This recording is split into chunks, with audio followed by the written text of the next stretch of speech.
बहुत समय पहले की बात है। एक छोटे से गांव में बुलबुल नाम की चिड़िया रहती थी। वह बगीचे के एक छोटे से घर में रहती थी और लोगों के दिलों में बस गई थी। और उसका एक दोस्त भी था, एक बड़ा ही उच्च उड़ने वाला चील। चील गर्व से भरा हुआ और बातों में बहुत चालाक था। उसने किसी भी समय बुलबुल से दूरी बनाए रखने के लिए कई योजनाएं बनाई।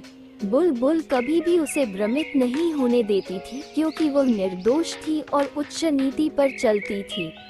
एक दिन चील ने गांव के बाहर एक बड़े पेड़ पर एक अच्छी दिखने वाली चीज लेकर बुलबुल के पास आई और कहा, बुलबुल तुम बहुत सुंदर हो, मैंने तुम्हें बहुत समझदार और सत्यवादी देखा है। मैं तुमसे मित्रता करना चाहता हूँ।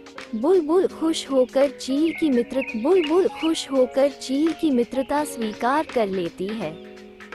लेकिन बहुत जल्दी बुलबुल ने महसूस कर लिया कि चील की मित्रता में छुपी एक छल की बूंद भी है।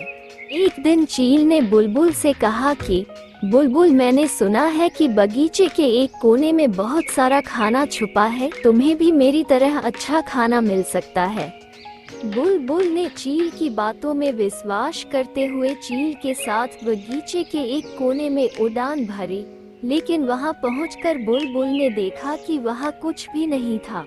चील ने हंसते हुए कहा कि बुलबुल, मुझे माफ करो, मैंने तुम्हें धोखा दिया। बुलबुल ने समझा कि सच्ची मित्रता में चालबाजी नहीं होती और वह जिसे दोस्त मानती है वह सच्चा दोस्त होता है।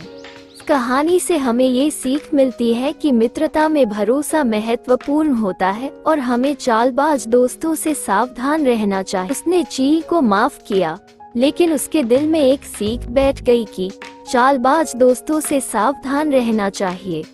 इस कहानी से हमें ये सीख मिलती है कि मित्रता में भरोसा महत्वपूर्ण होता है और हमें चालबाज दोस्तों से सावधान रहना चाहिए।